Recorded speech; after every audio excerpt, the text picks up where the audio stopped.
Pour notre objectif 39, on va essayer de comprendre comment calculer une fraction d'un nombre, ou du moins prendre une fraction d'un nombre. On va partir d'un exemple tout simple. Donc, exemple tout simple, on considère que maman achète un paquet de bonbons, et dans ce paquet de bonbons, il y a 36 bonbons. Et elle vous dit que vous avez le droit d'en prendre les 3/4. Voilà les deux informations de mon exemple. J'ai un paquet de 36 bonbons, et je suis autorisé à en prendre les 3/4. Alors, la question que je me pose, et qui est toute simple, j'ai le droit de prendre combien de bonbons exactement? Alors, la question ne se poserait pas si dans mon paquet de bonbons, j'avais exactement 4 bonbons. Parce que si j'en avais 4, automatiquement les 3/4, ça veut dire que j'en prends 3. Et bien, on va se faire un petit schéma en partant de ce principe-là. Je prends mes 36 bonbons, et ce que je vais faire, c'est que je vais me faire des petits paquets de 4 bonbons.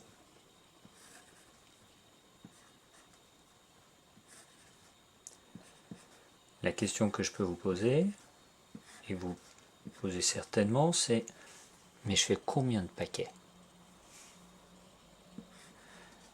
Là, pour les plus rapides, vous êtes dit trop facile. Il va me falloir au total 9 paquets, parce que 4 fois 9, ça fait 36.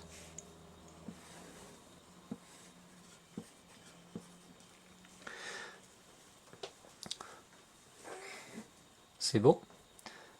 À partir de ce moment-là, j'ai 4 bonbons. Donc là, je sais que je vais en prendre 3. Pour le deuxième paquet de 4, j'en prends à nouveau 3. Ici, j'en prends encore 3. Et je fais ça pour chacun de mes petits paquets. J'ai donc pris à chaque fois 3/4 de chacun de mes petits paquets. Donc tous ces bonbons-là, c'est 3/4 de 36. Maintenant,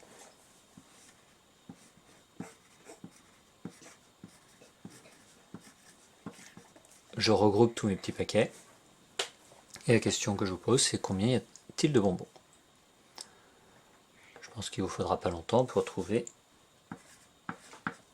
27 bonbons. Donc finalement, prendre les 3/4 du paquet, c'est prendre 27 bonbons. Là, on l'a fait sous la forme d'un schéma. Est-ce qu'on peut arriver à trouver en fait des opérations? Des opérations à faire qui nous permettraient de passer de 36 à 27. On va reprendre notre chemin en sens inverse. Comment on a trouvé le 27? C'est pas très compliqué. L'opération qu'on a mise en place et qu'on a fait, c'est 3 fois 9. J'avais 9 paquets, j'ai multiplié par 3 parce que dans chacun de mes paquets j'avais 3 bonbons, j'ai donc 3 fois 9, 27 bonbons. Le 3, il sort pas de nulle part. Le 3, on l'a dans notre énoncé, il est ici.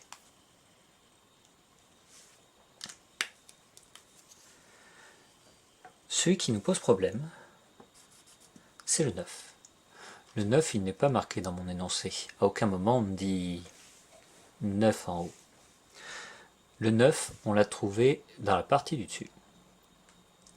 Quand on a séparé en 4, on a créé 9 tas.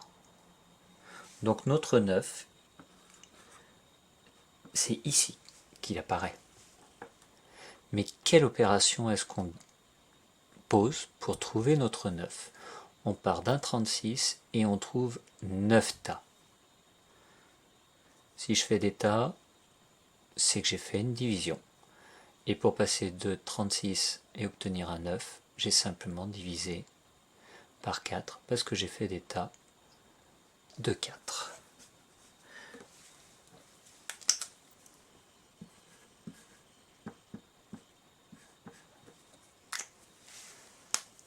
Là, pas de difficulté majeure. Le 4, je l'ai dans mon énoncé. Quand j'écris 3/4 et que j'écris quart, j'ai mon 4. Et enfin le 36, il est ici.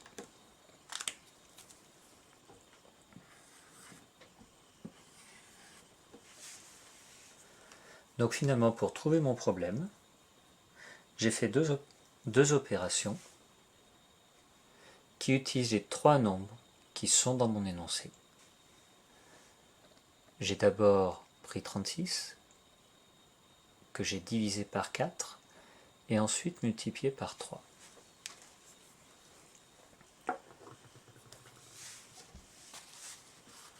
Je garde mes 2 opérations. J'efface juste le schéma. 3/4, je peux l'écrire mathématiquement comme la fraction 3/4. Vous remarquez automatiquement une chose, ici on a fait une division, et quand on trace un trait de fraction, ça revient à une opération qui est tout simplement une division. Devant, je vais rajouter le 36, et entre mon 36 et mon 3/4, je vais simplement mettre la deuxième opération que j'ai utilisée, et je formaliserai ça comme ça. Quand je prends les 3/4 de 36, je fais 36 fois 3/4. Et là, les opérations sont clairement associées, c'est-à-dire que le fois va être associé avec le 3, le 4 va être associé avec la division représentée par la fraction.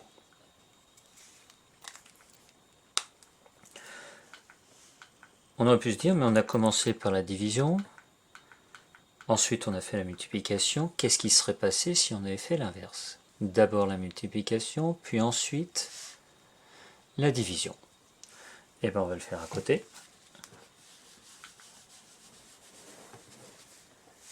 Si je commence par faire 36 fois 3, donc 3 fois 6, 18, je retiens 1, et je fais 3 fois 3, 9 plus 1, 108. Et ensuite, là je vais plus la poser, 108 divisé par 4. Je commence par sélectionner 10, dans 10 des 4 j'en ai 2, donc moins 8, il me reste 2, j'abaisse le 8, et là, dans 28, combien de fois 4? 7 fois, ça fait exactement 28, il me reste 0, je réobtiens bien mon 27.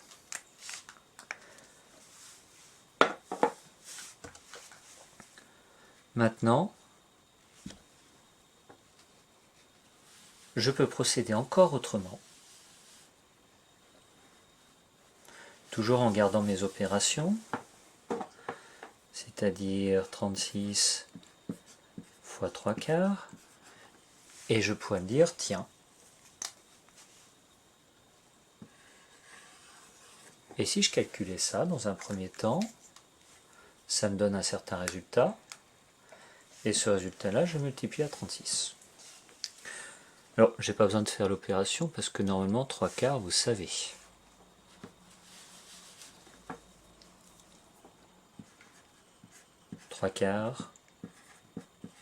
C'est 0,75. Donc si je fais 36 fois 0,75, est-ce que j'obtiens bien 27? Pour ça, l'opération, on va la poser.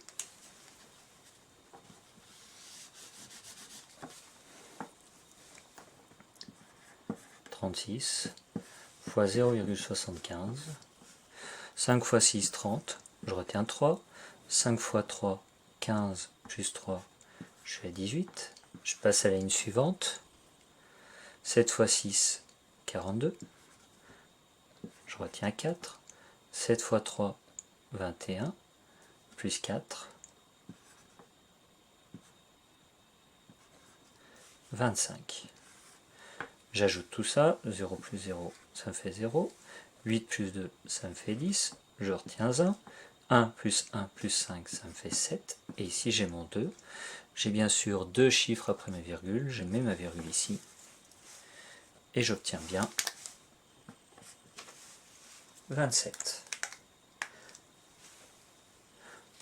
Au final, on retiendra que prendre une fraction d'un nombre, c'est faire un calcul mathématique, ici pour notre exemple, qui correspond à 36 fois 3 quarts. Et j'ai trois possibilités, trois modes de fonctionnement. Soit je multiplie par 3 et je divise par 4, soit je divise par 4, je multiplie par 3, soit je calcule cette fraction et je fais une multiplication. Parmi les trois méthodes qu'on a utilisées, bien sûr, la plus simple était la première, où on pouvait faire les calculs de tête. On a commencé à poser une opération sur la deuxième, et on a encore posé une opération sur celle qu'on vient de faire avec la multiplication par 0,75. Donc à chaque fois, il y aura probablement une des trois méthodes qui sera toujours plus simple que les autres.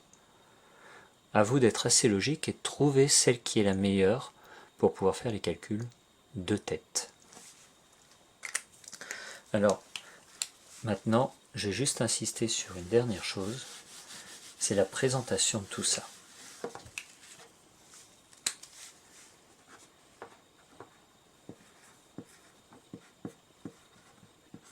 En fonction de la méthode, je peux le présenter de trois manières.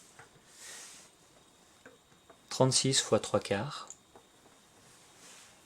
La première méthode que l'on a utilisée consistait à commencer par diviser.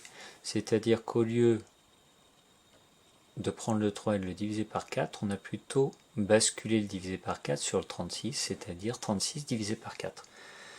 Là, j'ai juste changé ma présentation et au lieu de mettre le divisé par 4 sous le 3, je vais aller le mettre sous le 36. Ce qui va donc me donner 36 divisé par 4, 9.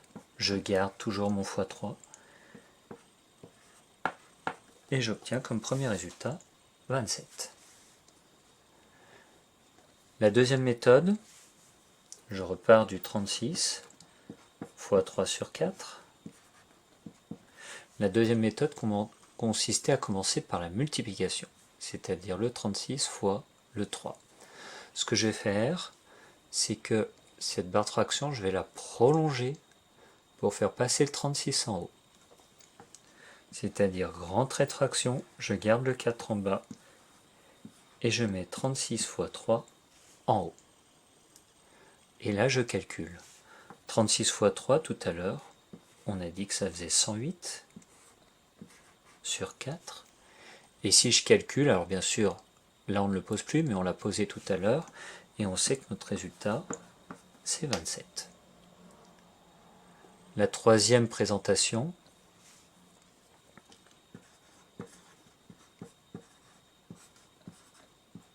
ça a été de commencer par calculer cette fraction-là, et de dire que cette fraction-là, c'était égal, du moins sa valeur décimale était 0,75. On a posé cette opération tout à l'heure. Et on a bien obtenu 27. Ce calcul-là, je peux donc le présenter de trois manières différentes. Trois manières qui ne sont pas forcément toutes aussi simples les unes que les autres. On cherchera toujours à faire au plus simple. Et si on devait choisir ici, on choisirait forcément celle-là pour aller au plus rapide. J'espère que vous avez compris. Maintenant, vous pouvez recopier le cours et faire les exercices.